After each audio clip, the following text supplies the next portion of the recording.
On April 1st, 1960, a 19-year-old Filipino fisherman named Rufino Bering hastily paddled his dugout canoe back to Punta Engano on Mactan Island. He leapt ashore, terrified of what he'd seen, the tentacle of a black sea monster out in the open ocean not 50 yards away from where he had dropped his line.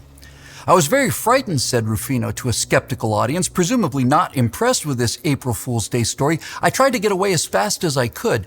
And needless to say, most of his fellow villagers thought that he'd been seeing things. But Rufino was telling the truth. He had indeed been seeing things. He was, in fact, the only person in the world who had sighted the sea monster, a sea monster which had taken a photograph of the young fisherman in his canoe, his face lost in the shadow of his wide-brim hat, looking exactly the way you would expect a 19-year-old in a dugout canoe to look if he was just about to get the hell out of there just as fast as he could. Now, meanwhile, inside the sea monster, the man who snapped the photo later had this to say about the strange encounter.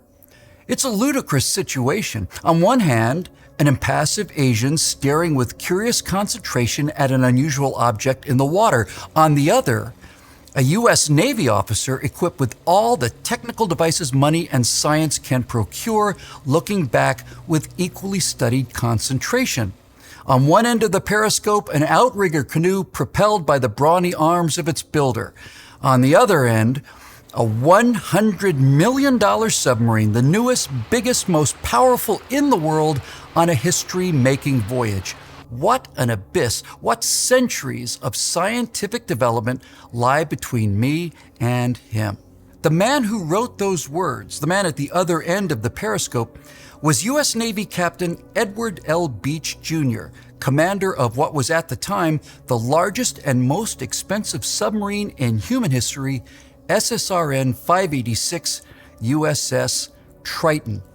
And his encounter with Rufino Bering on day 37 of his 61-day mission marked the first and only time that anyone outside of the men actually on the top-secret mission managed to catch even a glimpse of the Triton, as she became the first submarine ever to sail around the planet while submerged the entire time. Communism, according to all its own leaders, must be a system of international control and conformity. Today, in the world of freedom, the proudest boast is, Ich bin ein Berliner. The only answer to communism is a massive offensive for freedom. You and I have a rendezvous with destiny. Never give in. Never give in. Never, never, never.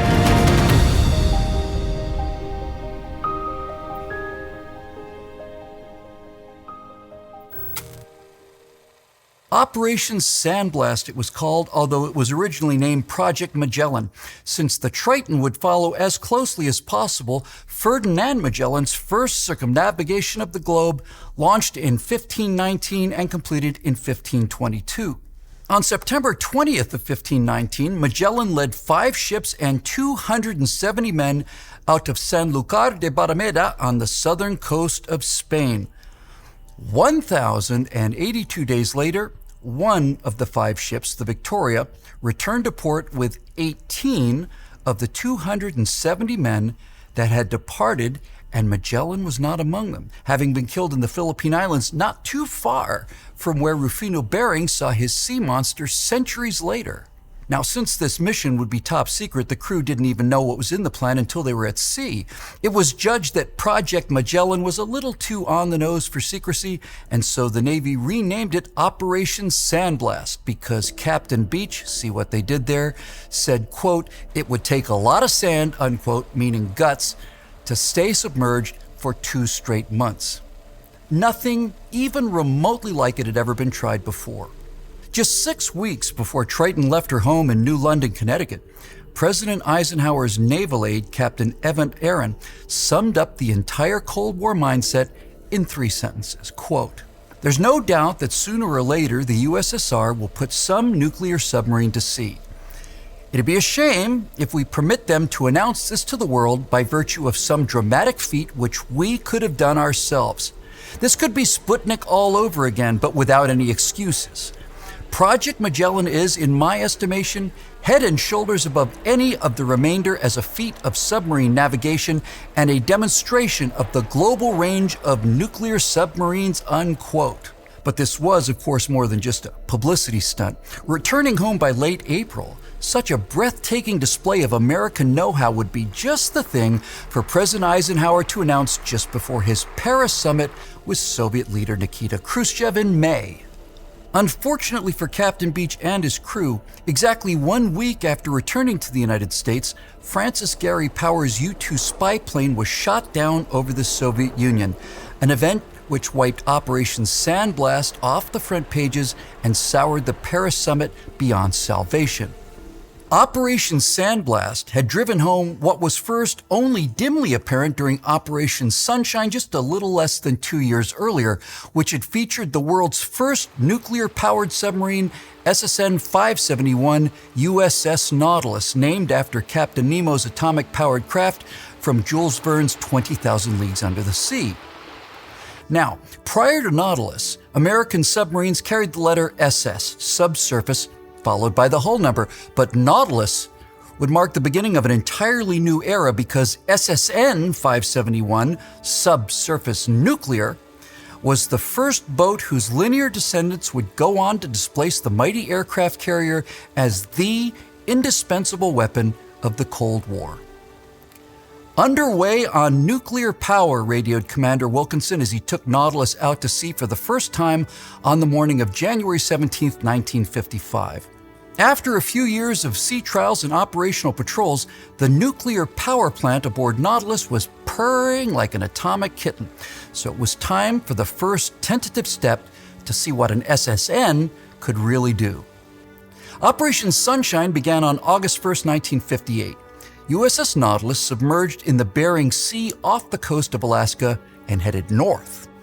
2 days later, just before midnight Eastern Time on August 3rd, she passed directly under the ice of the Earth's North Pole, and 96 hours after submerging in the North Pacific, SSN 571 surfaced in the North Atlantic, just northeast of Greenland. Prior to Nautilus, a diesel-electric submarine like the famed Gatto class used by the U.S. Navy during World War II could run submerged on batteries for a maximum of about 48 hours, crawling along at a speed of 2 knots. That's about 96 miles total distance submerged. But during Operation Sunshine, USS Nautilus traveled 1,590 nautical miles without surfacing.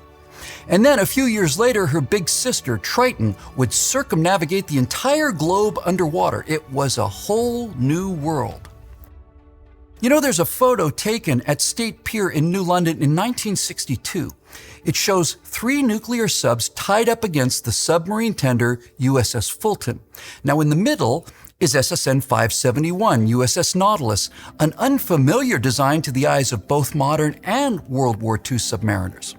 Nautilus looked like a cleaned-up version of the Pacific War's fleet submarines. Now, on her port side, up against the subtender, is SSRN 586 USS Triton, which in the photo looks virtually identical to Nautilus, although half again larger. Despite its high cost and impressive size, Triton was obsolete practically from the moment she was launched. The R in her designation stood for Subsurface Reconnaissance Nuclear. And even though she was fitted with 6 torpedo tubes, Triton had been designed as a radar picket, destined, ironically enough, to spend most of her time on the surface, spreading an early warning radar net out from the continental U.S. But the huge land-based radars of the Cold War appeared almost the same time as Triton did, and aside from her spectacular success with Operation Sandblast, she was something of a one-off novelty. But the third sub in the photo, that was completely different. Significantly smaller looking than even Nautilus, SSN 585 looks like a bathtub toy next to the Triton. But that's largely due to the fact that even when surfaced, much of the hull of SSN 585 lies below the waterline. Shaped like a teardrop with dive planes mounted on her sail in what would become iconic for U.S. subs during the Cold War, SSN 585, USS Skipjack, was the future, and tied up next to Nautilus and Triton, she looked it. The reason Skipjack looked like the future while Nautilus and Triton looked like the past was because Skipjack was designed to be more efficient under the water than she would be on the surface, and that is a game changer. 4 years before Skipjack was laid down, the U.S. Navy launched yet another one-off experimental design. USS Albacore, AGSS, don't ask, 569, a conventionally powered diesel-electric boat that had the sleek teardrop shape of all modern submarines. This teardrop shape actually creates a lot of drag when running on the surface, but underwater, they're slick as the species of tuna that both Albacore and Skipjack were named after. Praenuntius Futuri was Albacore's official motto, forerunner of the future, and that she was.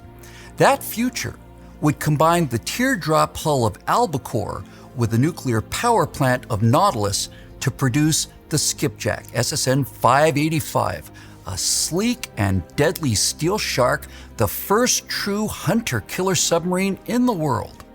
Commissioned the same time as I was, April of 1959, USS Skipjack was so far ahead of her time that she remained in active duty until April 19, 1990, an unbelievable 11,327 days. That's 31 years in service. USS Nautilus, commissioned in 1954, was finally retired in 1980, but unlike Skipjack, which was scrapped, as well as Triton, which was mostly scrapped, her huge sail, often mistakenly called the conning tower, having been saved and put to work guarding the entrance to the Triton Museum, Nautilus, on the other hand, was simply too historic to turn into millions of razor blades. The world's first nuclear-powered submarine is permanently docked at the U.S. Submarine Force Museum and Library at Groton, Connecticut, where SSN 571 is lovingly maintained and looking like she just rolled off the yards, ready to begin her extraordinary career. The pristine condition of USS Nautilus, even to this day, is perhaps the clearest single piece of evidence of who would go on to win the Cold War, especially when compared to her Soviet counterpart. Once Nautilus had been unveiled to the world and the potential of the nuclear submarine foreshadowed by her transit of the North Pole under the Arctic ice in Operation Sunshine, the Soviets began a crash program in order to catch up. The first Soviet nuclear submarine was named K-3, sometimes nicknamed Kit, meaning whale. Commissioned 4 years after the Nautilus, she also reached the North Pole submerged on June 17, 1962, also about 4 years after her American counterpart. Unlike Nautilus, however, K-3 was immediately retired to the lecture circuit, the boat sitting mostly idle at dockside while the crew took part in 5 full years of congresses and conferences. But in 1967, mechanical failures aboard a different Soviet sub forced K-3 back out to sea again and take up the original boat's patrol. Neither K-3 nor her crew were seaworthy. By the time she reached her patrol station in the Mediterranean, the air conditioning had failed and the temperature inside K-3 rose to 104 degrees Fahrenheit. Even worse, while transiting the Norwegian Sea on the way home a few months later, a fire broke out aboard the Whale in compartment number 1, forcing the crew to seal off that section of the boat and retreat into compartment 2. The automatic fire extinguishing system activated in compartments both 1 and 2, but unfortunately, this was a carbon dioxide-based fire suppression system. It put out the fire in compartment 1 all right, but the CO2 killed everyone sealed in compartment 2. When the crew in compartment 3 finally opened the door to try to rescue their shipmates in compartment 2, they too were overcome by the carbon dioxide, at which point the entire front of the boat was sealed off and K-3 surfaced. 4 days later, she returned to port. 39 of her crew had died. K-3, the first Soviet nuclear submarine, had gone on essentially 2 patrols during the life of the boat. A better idea of the desperate conditions forced upon the Russian men in the Soviet Navy can be had by looking at the history of the first Soviet nuclear ballistic missile submarine, and that boat was named K-19. 1 year and 4 days after Triton returned to port after Operation Sandblast, K-19 was finally ready. Now, Unlike Nautilus and K3, however, which had always been seen as experimental testbeds rather than frontline fighting subs, by the time K-19 finally went into production, the Soviets had decided that their first nuclear ballistic missile submarine would carry 3 R-13 missiles mounted up in the sail, and each one carrying a thermonuclear warhead of about a megaton. Now, the R-13 had a range of only 370 miles, but given that so many U.S. cities lay along the Atlantic and Pacific coasts, a 300-mile standoff range made K-19 into the kind of strategic weapon that Nautilus never was nor was intended to be. K-19 had been plagued with problems from the moment she was designed and rushed into production. Her keel was laid down on October 17, 1958, but before long, 2 workers were killed when a fire broke out inside the partially completed hull. Not too much later, 6 women workers were gluing a rubber lining to a water cistern aboard the boat when fumes from the adhesive overcame them in the confined space. All 6 of them died. As K-19's 3 missiles were being loaded prior to launch, one of the missile tube covers fell off, killing an electrician, and yet another construction worker, an engineer this time, slipped and tumbled into a gap between 2 compartments and was killed in the fall. So, before she was even afloat, 10 Russians had died inside her hull, and they would not be the last. Now, needless to say, K-19 had already developed a reputation as an unlucky boat, and this was further enhanced during her christening ceremony on April 8th of 1959. Now, tradition calls for a woman to smash a bottle of champagne across the bow of a ship, making the champagne the first liquid to touch the hull. But in the case of K-19, it was not a woman, but rather a Soviet naval officer who did the honors, and even worse, the bottle bounced off of the rubber-coated hull and simply hung limply by the lanyard. Now, sailors are known to be a superstitious lot, and submarine sailors even more so. A failed christening was known to all to be the worst of all possible omens. Captain First Rank Nikolai Zatayev was given the honor of commanding the world's first socialist nuclear ballistic missile sub, and his executive officer was Vasily Arkhipov, who would go on to save the world 4 years later during the Cuban Missile Crisis. Preparing for her sea trials in January of 1960, confusion among shift crews caused one of the nuclear control rods to be bent. Repairs required dismantling the entire reactor, and sea trials were delayed for 6 months.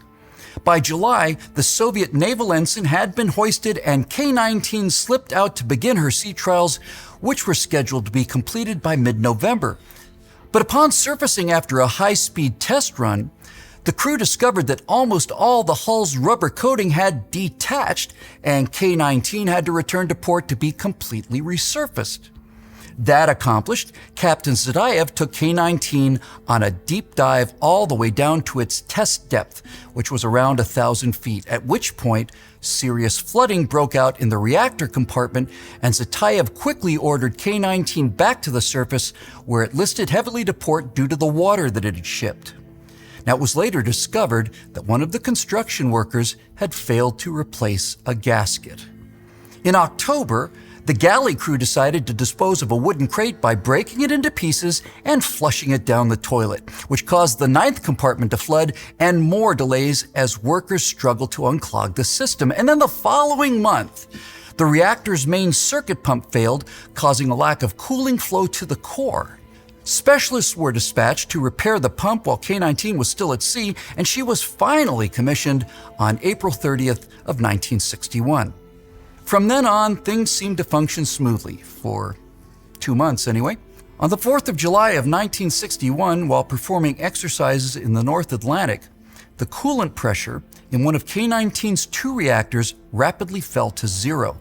A major leak in the reactor cooling system had occurred. Normal procedure at this point would have been for K-19 to radio to Moscow for assistance and instructions. But the boat's long-range radio transmitter had been damaged in a separate incident. The reactor shut down automatically as the control rods were inserted, but the reactor continued to heat, reaching almost 1,500 degrees Fahrenheit, and realizing that before long, the reactor would melt through the hull and take the rest of K-19 with it, Captain Zadayev and Executive Officer Arkhipov had to make a fast and terrible decision.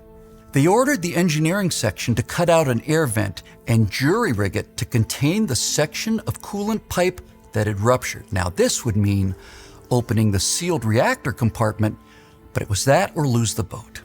All 7 of the engineering crew plus their divisional officer knew what that meant, but they went into the reactor containment anyway and eventually made enough of a repair that the core temperatures in the starboard reactor started to come down.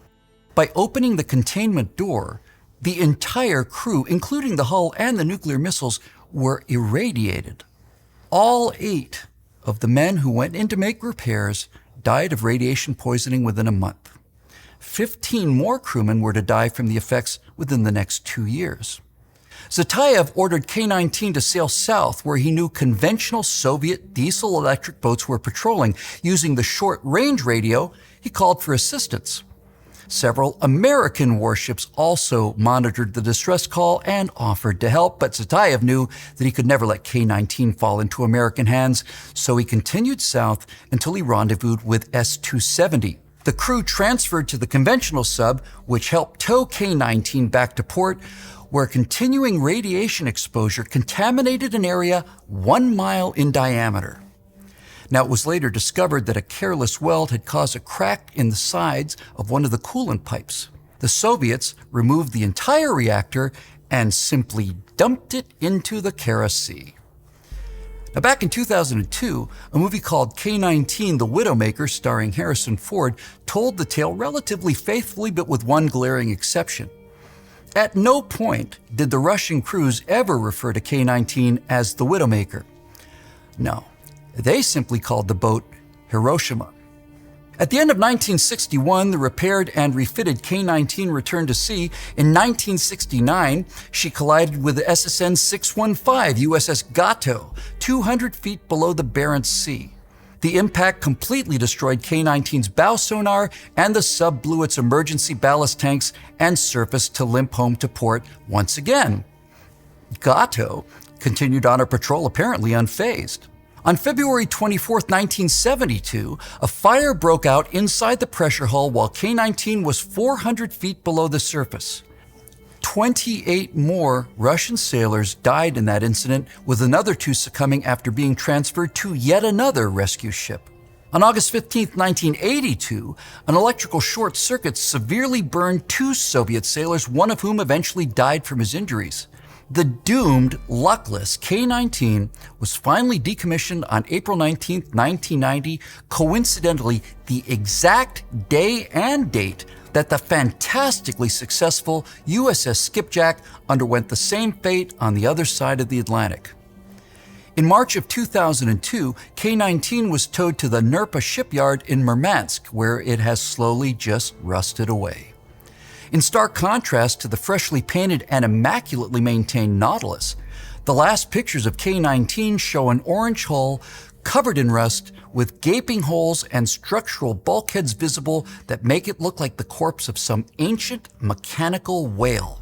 When you compare the fates of these 2 pioneering nuclear subs, Nautilus and K-19, looks like a textbook victory for the U.S. submarine service, technologically on another planet when compared to the relatively primitive and accident-prone Soviet subs. But USS Gato, which had collided with K-19 with apparent impunity back in 1961, was one of the new Permit-class hunter-killer boats, a significantly improved successor to the Skipjack-class attack subs. Now, like most seagoing vessels, subs are classified according to the name of the first boat of the type. So, Gato, being a Permit-class boat, should mean that SSN 594 USS Permit must have been the first of her type, but she wasn't. The first of these new powerful attack boats was the one commissioned right before Permit, SSN 593. SSN 593 was the USS Thresher. She looked thoroughly modern, longer and sleeker than the Skipjack, but just as fast and much quieter, as well as possessing far better sonar. Now, since there were so many new systems aboard the Thresher, her sea trials took longer than expected, nearly 9 months. But after some minor teething problems, she was commissioned on August 3rd of 1961. On April 9th, 1963, Lieutenant Commander John Wesley Harvey took USS Thresher out to sea after an overhaul, and in the company of the submarine rescue ship USS Skylark, she performed test dives to about half of her test depth. Test depth is the maximum depth that the sub is rated to operate under peacetime conditions. Exceeding test depth does not automatically destroy the sub, but once below test depth, all bets are off. Thresher remained submerged overnight, and at 6 a.m. on April 10th, she resumed contact with Skylark up on the surface by using the underwater telephone. Thresher then began a slow, routine series of underwater circles around and below Skylark, passing ever deeper with each orbit and then leveling out every 100 feet to recheck all systems before proceeding deeper. USS Thresher was approaching test depth when Skylark received a garbled message on the underwater telephone. Minor difficulties, have positive up angle attempting to blow, shortly followed by an even more garbled message that included the number 900. Thresher had a test depth of about 1,000 feet. One final, heavily garbled message was heard, the only intelligible fragment of which was exceeding test depth. And USS Thresher was never heard from again. A massive search soon discovered her wreckage scattered across the ocean floor some 8,400 feet below. There was, of course, no chance for any survivors. Although the hull, or what was left of it, came to rest at 8,400 feet, Thresher likely imploded somewhere between 1,300 to 2,000 feet, where at crush depth, the entire hull collapsed, killing all 129 of her crew. Now, the best speculation is that a process called sober brazing resulted in microscopic cracks that sprang a leak in the engine room. Now, subs are trimmed to be neutrally buoyant at whatever depth they're operating at, and diving and ascending are normally achieved by using the sub's motion through the water controlled by the dive planes. Flooding in the engine compartment likely caused the reactor to shut down, at which point backup batteries would have driven the propeller to push Thresher back to the surface. But if the flooding in the engine compartment was too great, Thresher would be down hard by the stern, and the electrical motors alone did not have the thrust to drive her back topside. Now, at this point, Commander Harvey would certainly have ordered the emergency ballast tanks to have been blown, and for some time, it was quite a mystery as to why this had not been done. But subsequent testing showed that when highly humid air was in the tanks, and in Thresher's case it was, the rapid expansion of the compressed air cooled the valve enough for frost to form, choking off the airflow. No doubt the crew was working feverishly to restart the reactor, their boat sinking by the stern. But before she could recover, she'd imploded and rained debris another 7,000 feet to the ocean floor. And so, despite all of the problems with the Soviet K-19, it was USS Thresher, a brand new, top-of-the-line American sub, that was the first nuclear vessel ever to sink with all hands, and it sent shockwaves throughout the Navy. That confidence was shaken further in May of 1968, when the third ship of the earlier Skipjack class, SSN 589, was officially declared overdue from a patrol southwest of the Azores Islands. Now, by this point in the Cold War, the U.S. Navy had an extensive system of underwater hydrophones scattered across the ocean floor all over the globe. So when SSN 589, USS Scorpion, failed to return to port as scheduled, they began a detailed search of acoustic recordings made during the time in question. Unlike Thresher, whose demise seemed relatively straightforward, the contending theories about what sank the Scorpion continue unabated to this day, ranging from exploding torpedoes to being sunk by enemy action. But sonar analyst Bruce Rule, author of How the Thresher Was Lost and How the Scorpion Was Lost, has painstakingly dissected the acoustic recordings of both Thresher and Scorpion, and working with Bob Lagassa, a lifelong submariner whose first command was USS Skipjack, Scorpion's older identical twin, the two men have put theories of Scorpion being sunk by Soviet forces or by one of her own torpedoes that circled back to sink the sub that launched it pretty much definitively to rest. After the loss of Thresher in 1963, the Navy completely overhauled their standard operating procedures and training protocols in what they dubbed the Sub-Safe program. And one of the training exercises conducted as the result of the loss of Thresher was to intentionally simulate what had happened on her last dive: emergency reactor shutdown. Lagassa, who likely has more time aboard Skipjack-class subs than anyone else alive, reported something alarming he observed as chief engineer aboard USS Ethan Allen, SSBN 608, the first purpose-built ballistic missile submarine in the U.S. Navy. While conducting a training exercise aboard the Ethan Allen, where the reactor was shut down underwater and the electrical batteries engaged to drive the boat to snorkel depth, the total rate of extremely heavy electrical discharge stayed within limits. But some of the individual cells making up the total battery power available had come critically close to exploding. And depending on the number of cells, they could explode with enough force to rupture the pressure hull. As engineers started to monitor the individual cells rather than just the electrical total as before, they were shocked to see how many times individual cells neared the point of explosion, especially when simulating the loss of the reactor power that had claimed the Thresher. Upon making this horrifying discovery, engineers aboard Ethan Allen realized that 4 of the 126 cells that made up her battery were so unstable that they had to run jumper cables around them to keep them permanently offline until they could be replaced. Now, working with the acoustic data, Rule and Lagassa are convinced that unlike Thresher, which suffered her fatal accident while on a deep dive just above test depth, Scorpion's fatal accident happened very close to the surface. They have concluded that after performing a loss of reactor test, weaker cells in the rear engineering compartment began to outgas hydrogen and then exploded, killing or incapacitating everyone aft of the reactor section. 2 distinct internal explosions were detected by hydrophones on the seabed before the catastrophic transient sound of Scorpion's hull imploding, signaling the split-second loss of 99 American submariners. It was these acoustic death throes that allowed the Navy to discover the Scorpion through simple triangulation. And they found her relatively intact, although her sail had ripped off and fallen to the side, and the entire aft section of the boat had telescoped inward from the implosion like a Napoleonic general collapsing his looking glass. And there was some cold comfort derived from Rule's analysis of the actual hull implosion.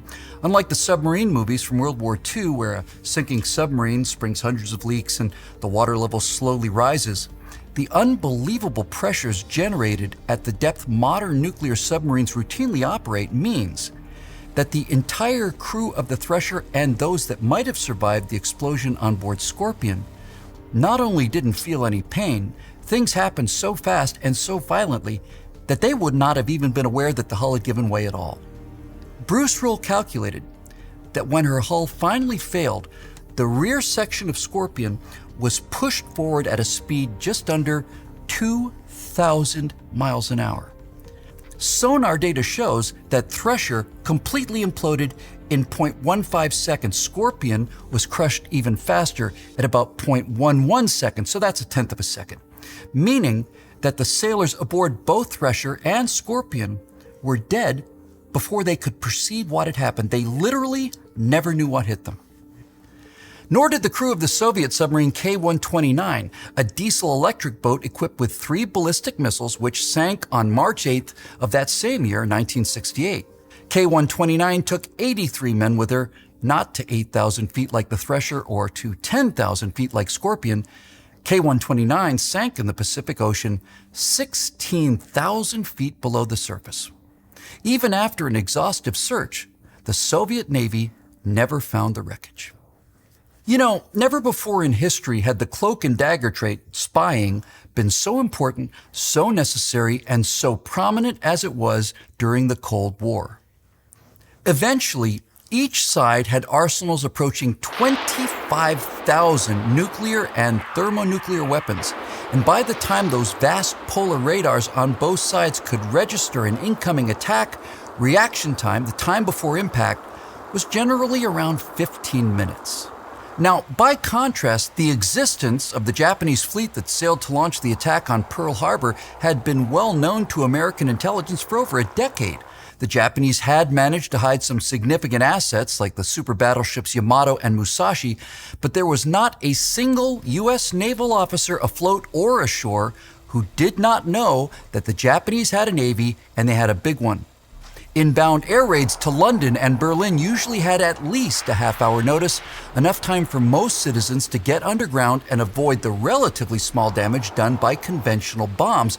But once it became clear to both NATO and the Warsaw Pact that this Cold War had the ability to utterly obliterate thousands of cities, towns, and military installations with a 10 or 15-minute warning window, well, everything now hinged upon intelligence. Information about weapon system design, base locations, asset capabilities, and all the rest. Now, for instance, we knew at the time that the Soviet Union had ballistic missile submarines stationed off the east coast of the continental US. That knowledge was both common and worthless. What mattered were the things that were far harder to discern. How many subs were out there? What types were they? How many missiles did each type carry? What was the range of those missiles, and what had to be done in order to prepare them for launch? How much time would that take? You know, all of the landmass on Earth gathered together could easily fit inside the Pacific Ocean alone. And so the single most critical question about this immeasurably vast ocean battlefield was the simplest to state and the hardest to determine, namely, where are they? Intelligence, that is, information about enemy capabilities usually obtained through some form of espionage, pretty much comes in two flavors called HUMINT and SIGINT. HUMINT, or human intelligence, is information gathered by actual spies, defectors, informants, agents, double agents, and even triple agents. SIGINT, or signal intelligence, on the other hand, refers to information obtained technologically. Bugging telephones, breaking radio codes, overflying a target with high-resolution cameras, and all the rest. Human intelligence, HUMINT, the use of spies, is as old as conflict itself. SIGINT, or signal intelligence, on the other hand, was relatively new. But as militaries became larger, more mechanized, and more powerful, SIGINT became ever more important. A spy in Japan might report that the Imperial Navy fleet has left the harbor. That's HUMINT. Knowing where that fleet was headed, because we'd monitored radio transmission lines and most importantly broken the Japanese code, well, that was SIGINT. And just from this one example, you can see that while it's valuable to know that the enemy fleet has left port, it is infinitely more valuable to know where it is going. When the CIA had hired Kelly Johnson and the Lockheed Skunk Works to build what was at the time the pinnacle of signal intelligence, the top secret U-2 spy plane, both parties thought that its ability to fly at 70,000 feet, that's 15,000 feet above any Soviet aircraft that might be sent up to intercept it, would be protection enough from both enemy aircraft and surface-to-air missiles, or SAMs. Sheer altitude would protect the spy planes. That was the theory, but they were only half right. On May 1st, 1960, CIA pilot Francis Gary Powers and his U-2 were shot down by an improved Soviet surface-to-air missile, resulting in public relations catastrophe that the United States had no desire to repeat. And yet, somehow, continuing updates on Soviet assets and capabilities would need to keep coming, and that created a problem with two solutions. On January 21st, 1959, 1 year and 3 months after the Soviet Union stunned the world with the launch of Sputnik 1, a prototype American satellite was sitting on the launch pad at Vandenberg Air Force Base in California. A Thor-class medium-range ballistic missile had made up most of the rocket beneath it, while the relatively stubby Agena, a second stage, would actually boost the satellite into orbit. Now, on that particular day, the Thor main stage remained empty during the test, but somehow someone had chosen the wrong moment to conduct an exercise of the launch sequencing computer. Now, this resulted in a signal being sent to the small outboard rockets used to separate the Thor from the Agena, which promptly ignited while on the pad. Quick-thinking technicians managed to shut down the Agena main engine as it was mistakenly spinning up to fire. This saved the payload and the Thor booster, which was able to be refurbished, but the mission, called Discoverer, was a complete failure. Discoverer had a catchy exploration name like American Explorer and Vanguard satellites that had preceded it, but Discoverer was nothing like the primitive scientific testbeds that had already flown. In fact, that wasn't even the satellite's real name. The entire Discoverer program was a fake, was a cover story. The satellite's actual designation was 1959 Echo 1, and it was the first of a series of CIA-run, space-based spy missions known as Project Corona. And while the optical and photographic elements were in place, newly invented television was far, far too blurry to provide anything like a useful image, and digital technology was still undreamed of, which meant that the Corona satellites would have to fly over their target, snap their pictures, and then eject a small re-entry capsule, which would then have to physically re-enter the Earth's atmosphere, deploy a parachute, and then get scooped up while still in the air by a propeller-driven aircraft. Nothing to it. So on February 28, 1959, they tried again. The Thor Agena cleared the pad, successfully carrying 1959-002 Alpha, aka Discoverer 1, into the California sky. She was well on her way to mission success when telemetry from the Agena failed and the payload disappeared over the horizon, likely impacting somewhere in the South Pacific or perhaps on Antarctica. April 13, 1959. 195903 Alpha became the first satellite successfully launched into a polar orbit under the alias of Discoverer 2. It took some pictures, ejected the film recovery capsule, which descended to Earth somewhere in the general vicinity of Norway, and was never seen again.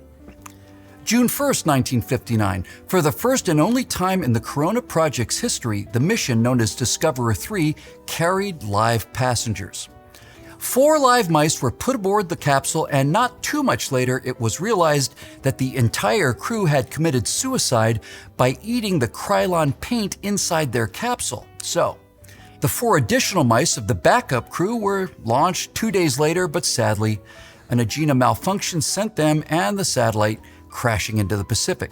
June 25th, Discoverer 4 cleared the pad but failed to reach orbit when the Agena underperformed on the second stage burn. August 13th, Discoverer 5 overcompensated for Discoverer 4 by launching into an orbit too high to be able to recover the film. August 19th, a perfect orbit was achieved by Discoverer 6, but no intelligence was gathered due to the failure of the retro rocket used to bring the photographic packet back down. November 7th, Discoverer 7 also made it into space but lost attitude control while it was still in orbit, and the photos it took were never recovered. November 20th, Discoverer 8 got inserted into an incorrect orbit by the Agena, which was turning out to be quite the prima donna. Never recovered. February 4th, 1960. The Thor first stage decided to go out for a cigarette break soon after launch, leaving Discoverer 9 to discover what could be found about the bottom of the Pacific Ocean. February 19th, Thor again this time, spinning out of control shortly after launch before it and Discoverer 10 were intentionally destroyed by the range safety officer. April 15th, Discoverer 11 loses attitude control in orbit. Nothing's recovered. Now, during this entire goat rodeo called Project Corona, Project Aquatone, which flew the U-2, was gleefully snapping thousands of high-resolution pictures of key Soviet installations. But in between the failure of Discoverer 11 and Discoverer 12's inability to make it to orbit on June 29th, Project Aquatone took the 2x4 to the face when Powers and his U-2 Dragon Lady were shot down on May 1st of 1960. It was 3 months after that debacle that the CIA was finally able to retrieve its first successful Corona return capsule and actually got to develop some pictures. Discoverer 13, launched on August 10th of 1960, was the first man-made object successfully retrieved from outer space, beating the Soviet Union by 9 days. The Russians having launched and recovered 2 dogs, Belka and Strelka, as well as 40 mice on their Korolev Sputnik 2 mission. Now, like the 4 mice launched on Discoverer 3, Belka and Strelka were sadly the backup crew, because exactly 3 weeks before, Chekya and Lishka were aboard when the booster exploded shortly after launch, and it was too low for the recovery parachute to fully deploy, and so Chekya and Lishka were killed when their capsule impacted the ground. Belka and Strelka, however, went on to become internationally famous canine cosmonauts, the first living creatures to venture to outer space and come back alive. In fact, about a year after their single day in space, Strelka had a litter of space puppies, one of which was presented to First Lady Jackie Kennedy as a gesture of goodwill from the Russian people, which she accepted over the objections of President Kennedy's security advisors on the grounds that the dog might contain microphones implanted in its body in order to listen in on top-secret national security sessions. Corona would eventually get its act together. This first batch of satellites, codenamed KH-14 for keyhole, as in something you might look into a room through, took 14 launches to achieve its first success. The KH-11 series marked the end of the program in 1991. Each of these massive spy satellites look exactly like a slightly smaller version of the Hubble Space Telescope, except the KH-11s point down and not up. And although the series originally ended with the KH-11 behemoths, there are rumors of an upgraded KH-12 and even a KH-13 series of stealth satellites that reportedly have the huge advantage of being able to alter their orbits and overfly targets without the enemy being aware of it. But of course, all of this would come much later. Back in the early summer of 1960, which saw the Paris summit in ruins and America wiping entire cartons of eggs off her face, something had to be done, and it needed to be done right quick. The Corona project was a bright future without a present. That endless thirst for critical intelligence needed to be slaked now. Something had to plug the gap between the U-2 and the Keyhole series, and the CIA knew exactly who to talk to about it. Now, I mentioned earlier when the agency and Lockheed thought that altitude alone could protect the U-2, they were half right.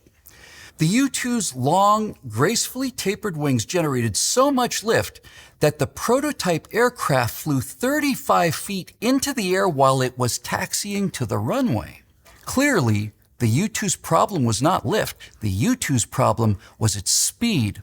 In the rarefied air at 70,000 feet, the U-2 was so lightweight and so delicate that if slowed to less than 98 knots, that's 112 miles an hour, the wings would stall and the Dragon Lady would fall out of the sky. But if the pilot let her get above 102 knots or 117 miles an hour, aerodynamic loads would cause the aircraft to start to break apart. The CIA wanted and needed something less delicate and something much faster as well. You see, flying at a little over 100 miles an hour on long-range missions deep into enemy territory was a grueling experience for the fully spacesuited U-2 pilots. Crammed into a cockpit the size of a bathtub, U-2 missions would sometimes fly 5,000 miles in an excruciating 10 hours, which caused one of the Dragon Lady pilots to remark that he ran out of ass before he ran out of gas. But Kelly Johnson, who's running neck and neck with Burt Rutan for the title of the most innovative aircraft designer of all time, took the loss of Frank Powers' U-2 personally. When the agency approached him about a successor to the U-2, Johnson stated right at the outset that he had no desire to build some incrementally improved version of the U-2 that would be obsolete before its first flight. Such an aircraft, Johnson said, would, quote, "By only a couple of years before the Russians would be able to nail us again, I want to come up with an aircraft that can rule the skies for a decade or more," unquote. And the aircraft that Kelly Johnson designed and built would in fact rule the skies for a decade or more. But not even Kelly Johnson could possibly realize that this aircraft, which first flew on April 26th of 1962, would continue to rule the skies forever. It's been 60 years since that day, and in all of that time, more than half of the total time that man has been flying airplanes, nothing has flown as high or as fast as the aircraft produced by the program codenamed Oxcart. Anyone who knows anything about aviation can immediately identify the SR-71 Blackbird. It is, to say the least, noteworthy. But the SR-71 was not the plane that Kelly Johnson built for Oxcart. That would come later. Oxcart's bird was the A-12, slightly smaller, slightly meaner, single-seat version of her younger half-sister, the SR-71. Now, confusing the two is a common and honest mistake. The two-seat Blackbird's fuselage is wider than the one on the Oxcart, flaring wider as they taper to those razor-sharp longitudinal creases known as the chines. The SR-71 looks fast even when standing still, but the A-12 looks both fast and hungry when it's standing still. The Ox was a black dart just over 100 feet long and 55 feet wide. Her entire airframe seems to be cut out of a single piece of polished obsidian. All except for the two engines, that is. These monsters were designed and built specifically for Oxcart. Two Pratt & Whitney J58 turbojet ramjet hybrid engines, which at full afterburner devour 2.5 gallons of jet fuel per second and produce 32,500 pounds of thrust each. The A-12 could climb at an incredible 11,800 feet per minute, which means that she would be able to get to commercial jet altitudes in less than 3 minutes. Her official range was 2,500 nautical miles, but with air-to-air refueling capabilities, the Ox could fly literally anywhere. And when she finally leveled off, it was not at the now puny 70,000 feet that the U-2 could achieve. Later, the better-known SR-71 would fly missions at 85,000 feet, but the lighter and slightly faster single-seat A-12 could reportedly make it to 95,000. Both jets topped out right around Mach 3.2. That's well over 3 times the speed of sound. Now, aircraft have long been constructed from aluminum. It's light and it's strong for its weight, but flying at more than 3 times the speed of sound, the friction of the air heats the skin of the Oxcart to almost 600 degrees Fahrenheit. That is way, way past the point where aluminum structures start to turn to butter. Titanium, however, melts at 3,000 degrees. The only way to construct the Oxcart was to build it out of titanium, the lightest and hardest metal ever used in aircraft construction. Titanium would do the job, but U.S. supplies of the rare metal were very low. So the agency set up a series of proxies and dummy corporations which allowed them to unobtrusively buy most of the titanium from the world's leading supplier, which happened to be the Soviet Union. Although titanium could handle the heat load, even a titanium airframe is still subject to the laws of physics, one of those laws being that a metal, any metal, will expand when heated. Now that left Kelly Johnson with a problem. He could build an aircraft whose parts fit tightly together on the ground, or he could build one so that the parts fit tightly together at Mach 3, but he couldn't do both. As the A-12 was being fueled just before takeoff, the Ox would develop leaks, and not just a few drops here and there, but entire rivulets of jet fuel falling onto the tarmac. But since Kelly Johnson couldn't have it both ways, he didn't. He built the A-12 intentionally loose on the ground, loose enough for it to leak like a sieve, and it would continue to do so up to and past the time when it could climb to meet an air-to-air refueling tanker where she would take on most of her custom-brewed JP7 fuel. As soon as she was topped off, the A-12 lit the afterburners and climbed damn near all the way up to outer space, rapidly gaining speed and heat as it did so. By the time the Ox had settled down 90,000 feet above the ground and moving at 3 times the speed of sound, aerodynamic skin friction would heat the airframe to around 600 degrees Fahrenheit. at which point the metal would expand just so and seal the ox cart, including the fuel tanks, as snug as a bug in a rug.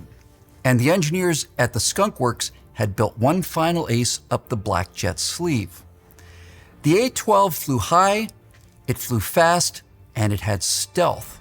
The radar cross-section on an A-12 was so small that even the best ground-based radars did not detect the ox until it was almost directly overhead, floating there all alone in what came to be known as the high-fast sanctuary. The A-12 was often faster than the surface-to-air missiles that they sent up after her. But either way, unlike the lumbering U-2, by the time that whatever SAMs could make it to 90,000 feet, the Black Jet was long gone. No one really knows how many aircraft tried to intercept these Black Jets. In addition, some sources claim that over 1,000 surface-to-air missiles were launched at A-12s and SR-71s over the years. Not one of them even came close. During their entire careers, neither the Ox nor the Blackbird sustained so much as a scratch on their radar-absorbing jet black paint. That is what Kelly Johnson and the Lockheed Skunk Works had built for the CIA. Shortly after midnight on June 20th, 1974, one of the most famous ships in the world sailed with the high tide out of Long Beach Harbor in Southern California.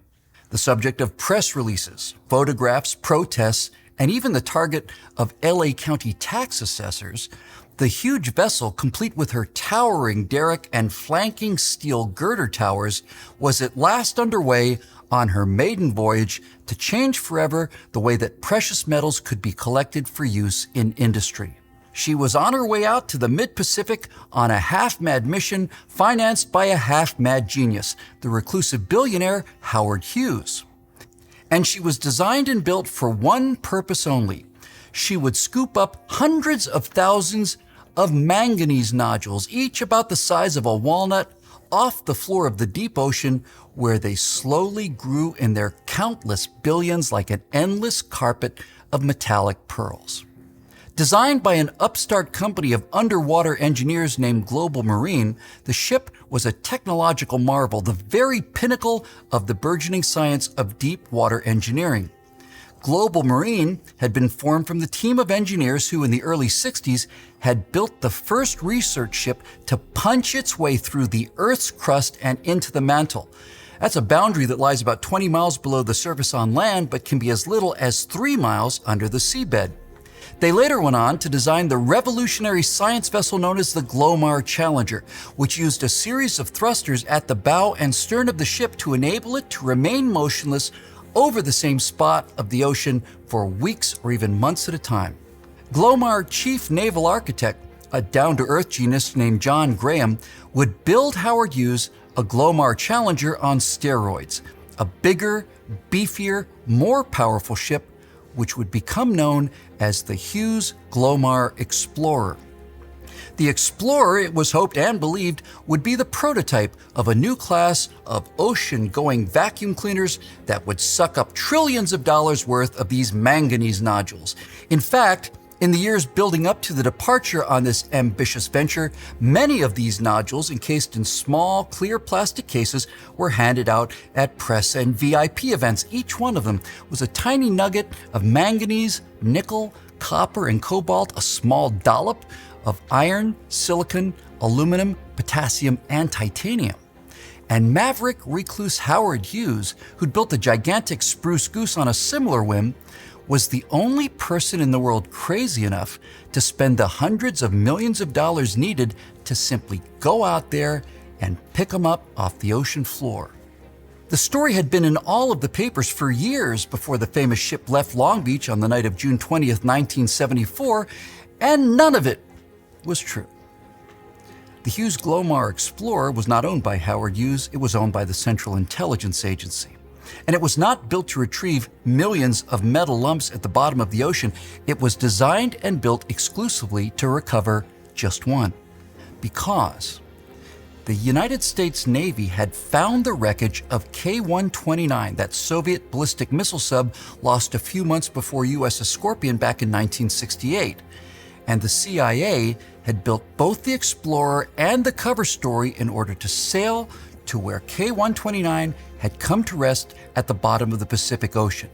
It would then reach down 16,000 feet to the ocean floor, grab K-129 with a giant mechanical claw, and then bring it up to the surface where huge undersea doors running 2/3 the length of this enormous ship's keel would silently open, and then it would close again once the Soviet sub was inside.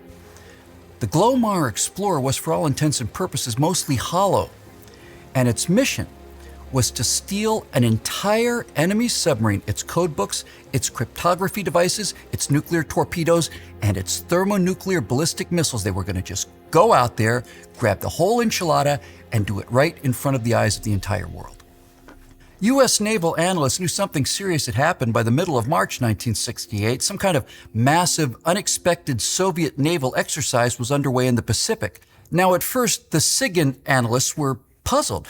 It seemed as if the Russians had shaken loose every scientific ship they had and sent them heavily escorted by the Soviet Navy, sailing east, line abreast, and then pivoting the line left 90 degrees, heading north.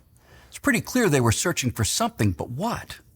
Now, keeping track of the comings and goings of Soviet ballistic missile submarines was job one for the intelligence community throughout the second half of the Cold War. And it wasn't long before they realized that one of these subs, a Gulf II class diesel electric boat called K-129, was overdue. K-129 was armed with 3 SSN-5s, each missile with an 800 nautical mile range and each armed with a 1 megaton thermonuclear warhead. It soon became abundantly clear that the Soviets had lost one of their ballistic missile subs, and the search would continue for weeks until finally the Russians realized that they would never find the wreckage of a submarine lost in thousands of square miles of open ocean and at the incredible depth of 16,000 feet. The wreck of the Titanic, lost in 1912, was only 12,500 feet deep, and it was far larger than K-129, and people had been searching for that for decades without finding a single trace. But by 1968, the U.S. Navy's SOSA system of underwater acoustic sensors had extended virtually across the entire planet. Intelligence analysts pulled the Navy tapes, searching for a sign of some kind of explosive event shortly preceding that mass Soviet mobilization. And sure enough, there it was. Just past midnight on March 8th, a series of sharp, concussive events at precisely 40 degrees north latitude and maybe a mile or two away from the international dateline. That acoustic signal was loud enough to be able to locate the sub with tolerable accuracy. Now, the Soviets, on the other hand, had tried to search a vastly greater area, since the mission of a missile submarine is to submerge, go out there, and intentionally get lost. So by the summer of 1968, we had a pretty good idea of where, but we still didn't know what had happened. Had K-129 exploded, raining debris across the ocean floor, leaving essentially nothing of value? Or was it just barely possible that it was more or less intact? Well, there's only one way to find out.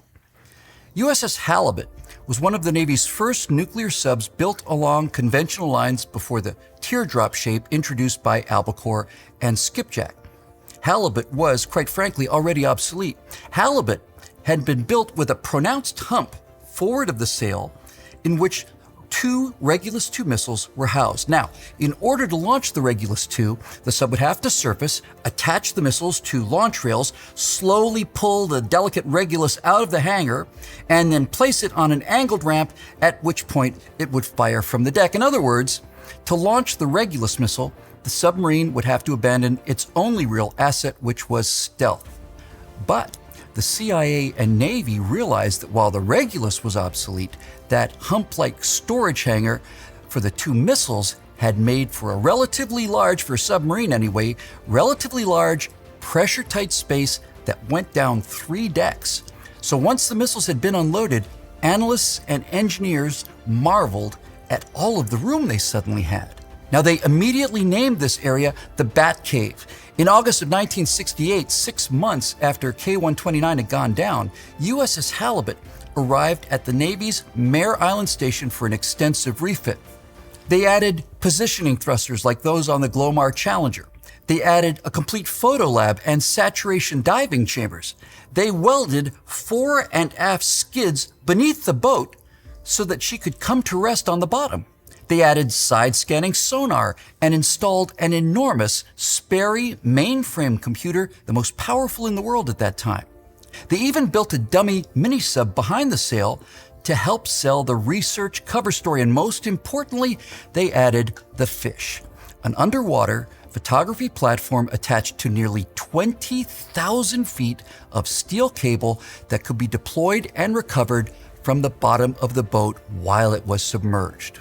Now, halibut was not substantially different from thresher, scorpion, or K-129, meaning that she would implode about 2,000 feet on the way down to the 16,000-foot distance to the bottom of the seabed. But the Fish, neutrally buoyant and towed more than 3 miles below and behind halibut, could be kept a constant 20 or 30 feet off of the sea floor.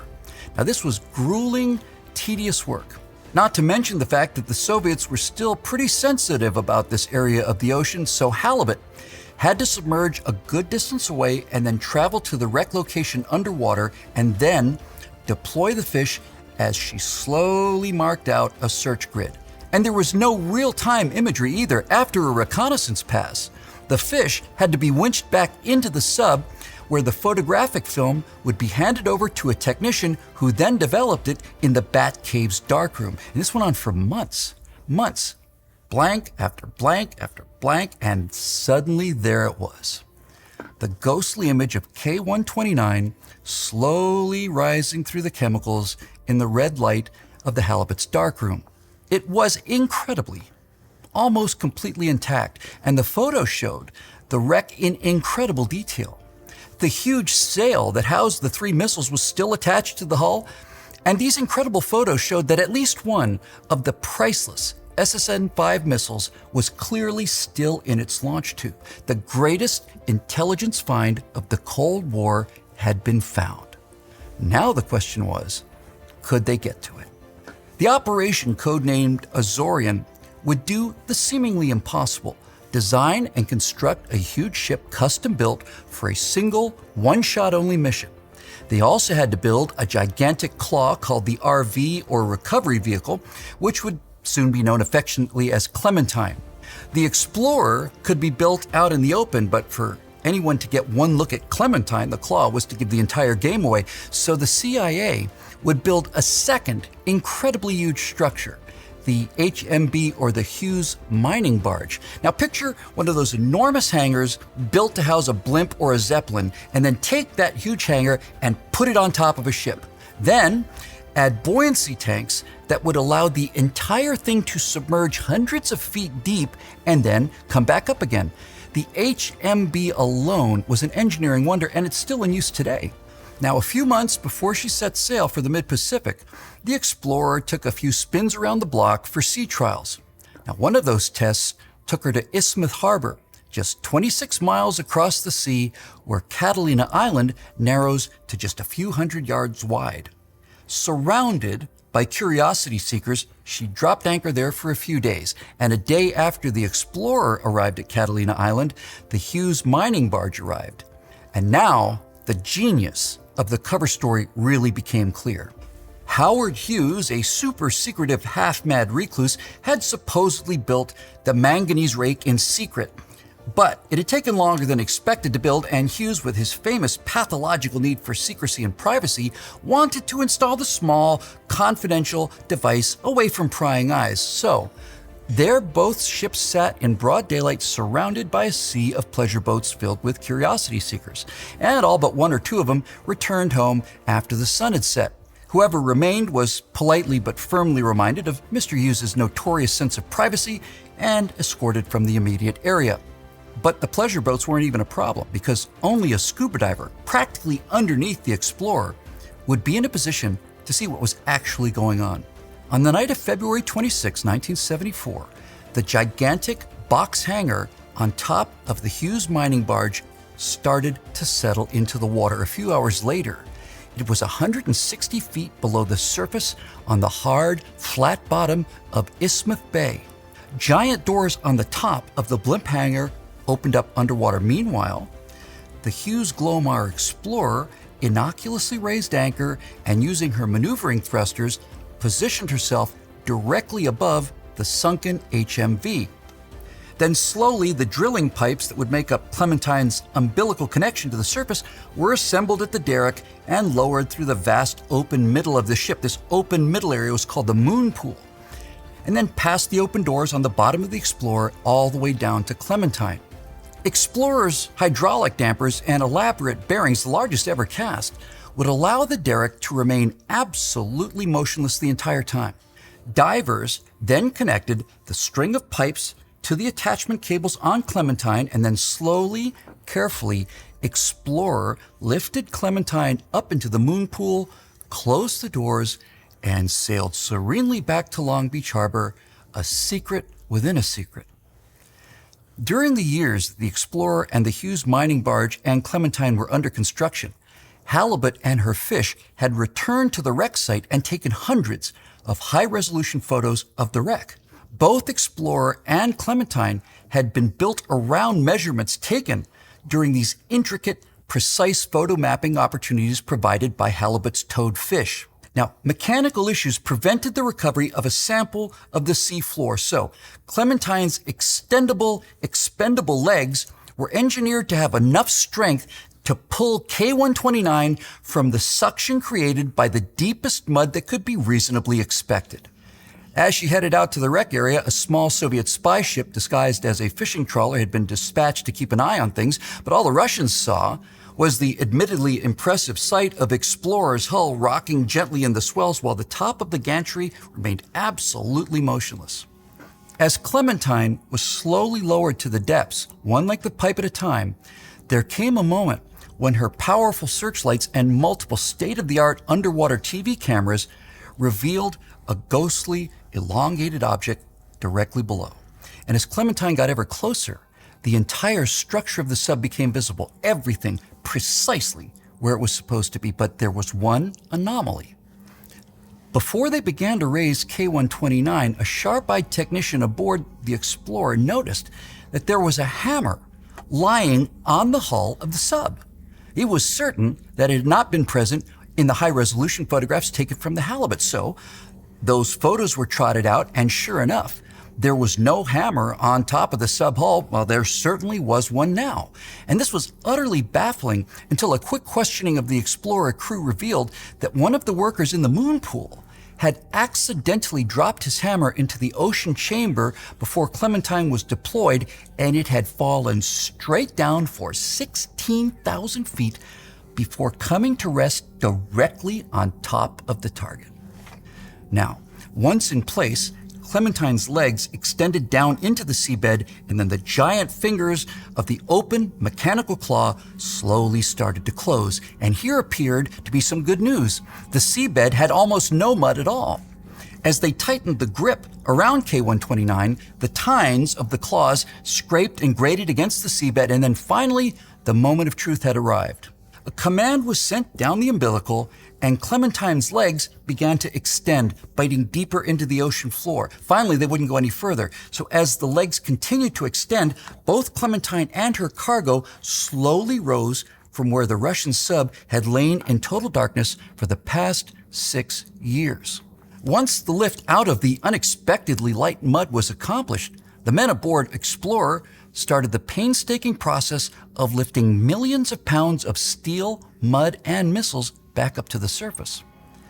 One of Project Azorian engineers described just how unbelievably difficult this feat was by reducing the scale to something that the mind could actually grasp. Imagine, he said, that you were standing on the top of the Empire State Building.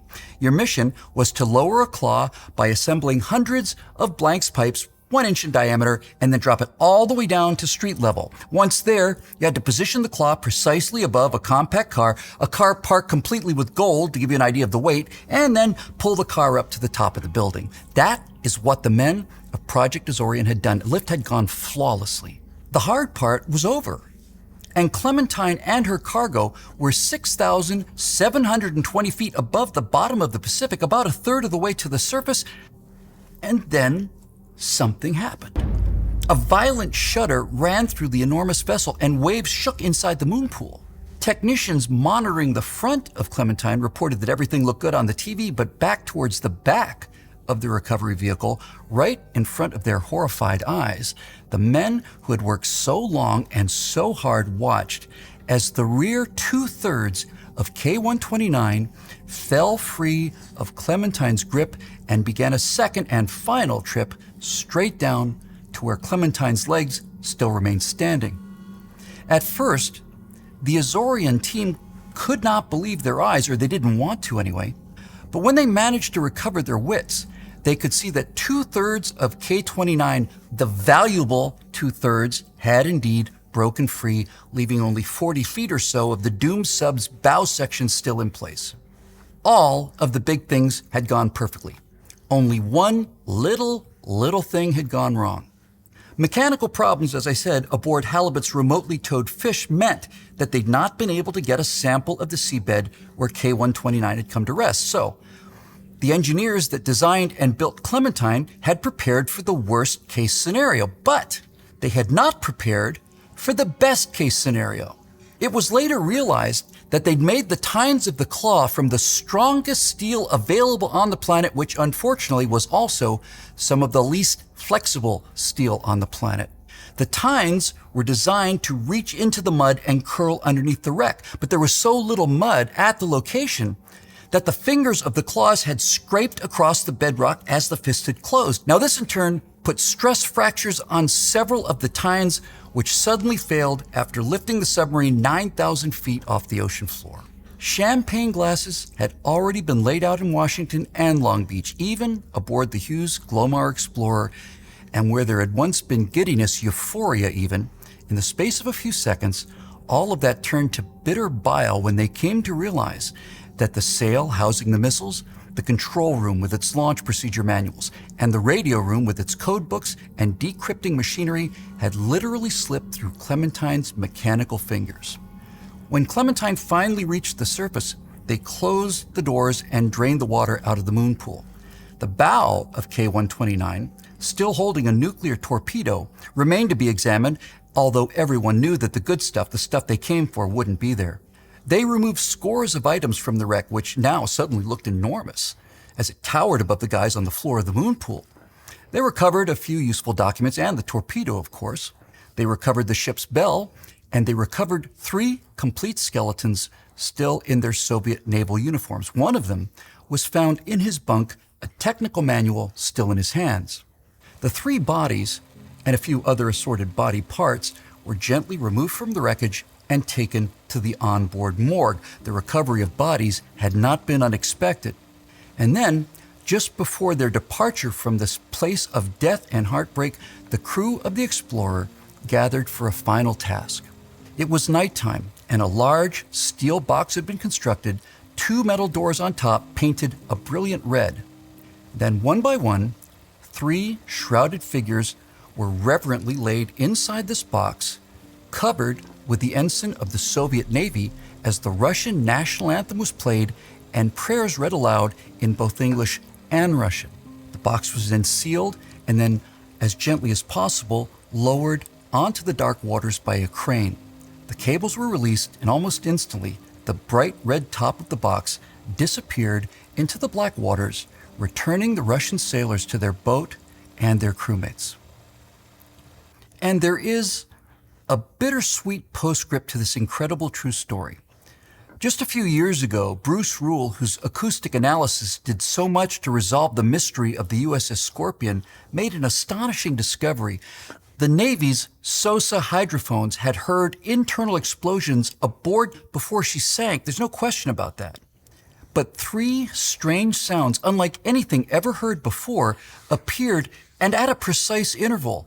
And this continued well past what everyone had assumed would be the point at which the sinking K-129 would have reached crush depth. Rule is now convinced, and he has acoustic evidence down to a few milliseconds to back this up, that given the precise location and time, midnight exactly, and in space, precisely 40 degrees north and directly astride the international dateline, that what had doomed K-129 was, like Thresher and Scorpion, a training exercise gone wrong.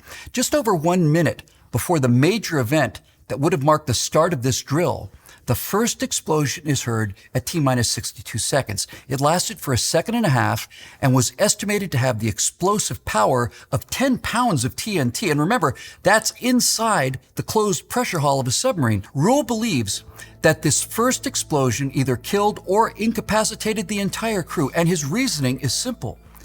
A second explosion occurred 45 seconds after the first at T-minus 17 seconds, but since one of the bodies was found in his bunk reading a manual, it seems inconceivable to Rule, and to me for that matter, that an explosion of that magnitude could occur but not be reason enough for a man to put down his book and get up out of his bunk? Now, very likely, the entire crew was killed or incapacitated by the first explosion at T-minus 62. The second, at T-minus 17, lasted a second longer and was twice as powerful, equivalent to about 20 pounds of TNT, the entire force of which remained contained inside the pressure hull. And a third internal explosion at T-minus 13 seconds occurred shortly after the second one, but was considerably less powerful, estimated at 5 pounds of TNT. And here's where it gets surreal. 13 seconds after the third explosion comes a sound that Rule assigned as 0 hour, T-minus 0.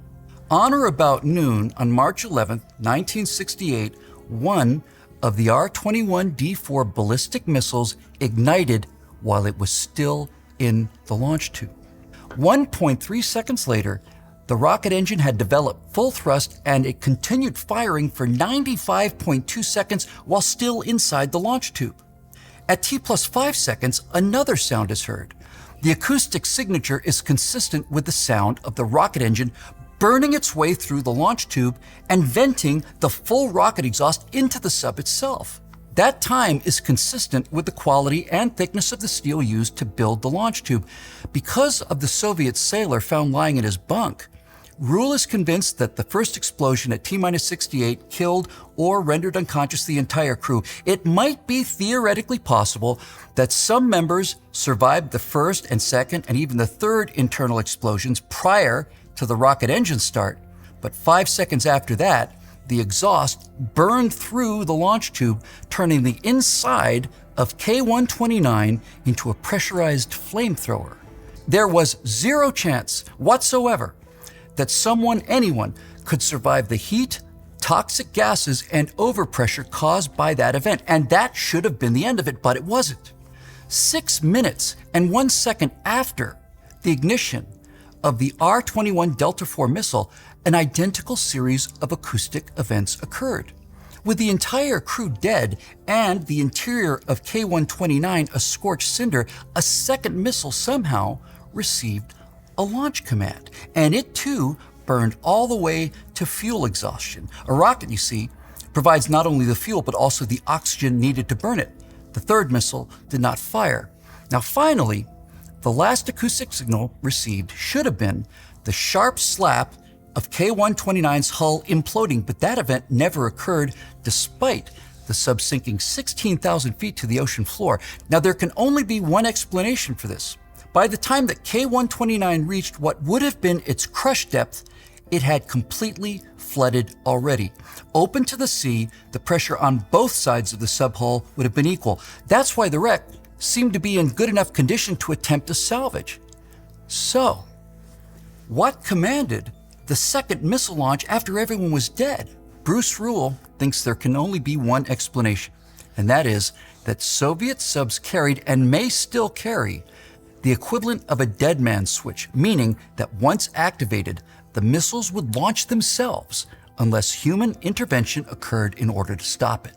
Many, if not most, of the men who have worked on Project Azorian have died by now, proud of what they'd achieved, yet never completely over the heartbreak felt when most of K-129 fell back 7,000 feet to the ocean floor. But Bruce Rule's analysis, if correct, and it certainly seems to be, indicates that had the tines on Clementine not fractured during the lift, and if most of K-129 had not slipped through her broken fingers, then the end result would have been exactly the same. Because the men on board Explorer, the Project Azorian men, would have had the entire prize safely inside the moon pool, door shut, water pumped out. They would likely have headed straight for the hatches on the top of the sail, eager to get to the control and radio rooms and the priceless intelligence bounty that they'd worked so long and so hard to retrieve. But all they would have found would be the charred, semi-molten remains that you might find after emptying a blast furnace. None of the manuals, code books, or cryptography gear would have been even recognizable, let alone recoverable. If Bruce Rule and his acoustic analysis is correct, the single greatest espionage operation in human history was doomed before it set sail, because what the Hughes Glomar Explorer and her recovery vehicle Clementine had been built for was never there in the first place.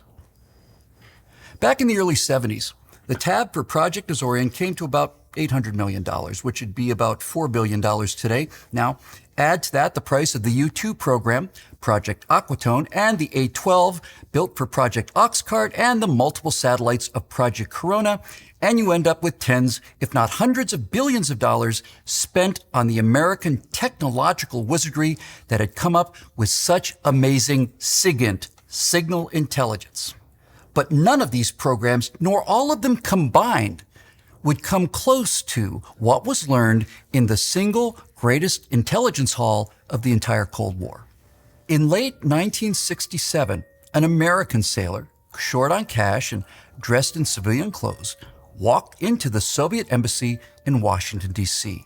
He was in there for a while, but when he finally emerged, he had several $1,000s in his pocket, payment for a top-secret radio cipher card that he'd stolen from the Navy, and exactly the kind of thing that Project Azorian was designed to retrieve. Even better, he shrewdly negotiated an ongoing salary of between $500 to $1,000 a week.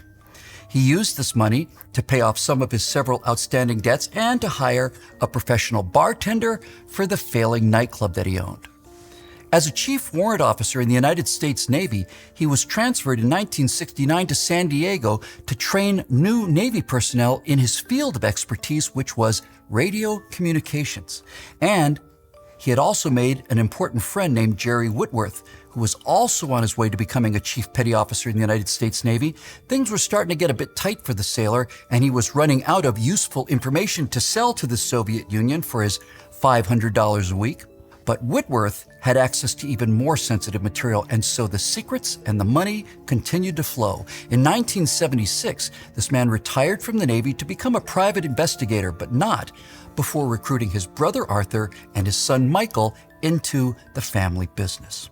His wife Barbara, whom he was said to have beaten somewhat regularly, knew about this little mom-and-pop operation, but remained well clear, never touching the actual merchandise. Those two divorced in 1976, and somewhat later, Barbara was worried that her son, who unbeknownst to her was already a spy, would be pulled by her ex-husband into the spy ring. Now, in order to prevent this, she decided to call the FBI with some news that they might be interested in. But they ignored her. They were certain she was just another loon with an axe to grind against her ex, and the fact that she was often roaring drunk when she made the calls didn't help her credibility any. She later said that had she known that her son had already been recruited, she would have never made the call. In November of 1984, she again went to the Boston office of the FBI. They once again dismissed her as a drunk, bitter woman bent on revenge. But since the person she was accusing lived in Virginia, the Boston FBI office sent the report to the bureau station in Norfolk, and those guys, somewhat reluctantly, decided it might be worth pursuing. John Anthony Walker was arrested during the early morning hours of May 20th, 1985. Just prior to his arrest, he'd been observed placing a package in a remote wooded area. Inside that package were 124 pages of highly classified information recently stolen from the brand new USS Nimitz, where Walker's son Michael was assigned. When Michael was arrested aboard the Nimitz, his locker was found to be stuffed with page after page after page of highly classified information. Word travels quickly on a ship, and Michael Walker had to be escorted off the carrier by armed guards in order to protect him from his fellow sailors and Marines, who very likely would have beaten him to death. During its 18-year history, it's estimated that the Walker spy ring handed more than 1 million classified documents to the KGB. It was Walker that informed the Soviets that the U.S. subs could easily track Soviet boomers through their cavitating propellers. Credible reports claim that even the effectiveness of B-52 missions in Vietnam was reduced significantly by information provided by Walker. He gave them advanced propeller designs, he gave them soundproofing methods, operations information, cryptography secrets. He gave them everything. The technological wizardry of the American signal intelligence had cost the United States tens of billions of dollars, and that money had been well spent. But after his arrest, a New York Times story estimated that 18 years of spying had cost the Soviet Union a mere $350,000 in payments to John Walker for information that was literally priceless. The Soviets could never match American technological sophistication when it came to signal intelligence, but they were, had been, and would remain the undisputed masters of human intelligence. They hadn't built Mach 3 spy planes or constellations of spy satellites, and they'd not tried to raise a submarine from the deepest depths of the Pacific. All they had done was pay $1,000 a week to an alcoholic wife-beater, a traitor who not only put his fellow sailors in mortal peril, but who single-handedly altered the balance of power between the United States and the Soviet Union, allowing the Russians to leapfrog the decades of research and engineering efforts needed to develop all of this technological magic in the first place. John Anthony Walker died of unknown causes on August 28, 2014, while still in prison. He would have been eligible for parole in 2015.